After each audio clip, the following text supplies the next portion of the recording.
Hello everyone, welcome to my channel. So we have given 1 is equals to 1 1, 2 is equals to 2 2, 3 is equals to 3 3, then 1 0 is equals to what? So can you find the number that fills this logical sequence? Comment your comment what number you have found and watch my solution in this video. If you haven't subscribed to the channel yet, I ask you to subscribe it and hit the notification bell.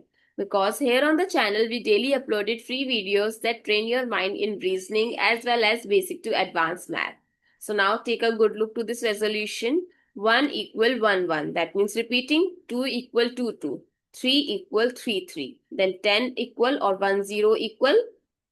It must be 1010. So what replaces the question mark? 1010. I hope it's clear and you find it useful. So comment down below if you already cracked the logic of this logical sequence. Thanks for watching. See you in the next video.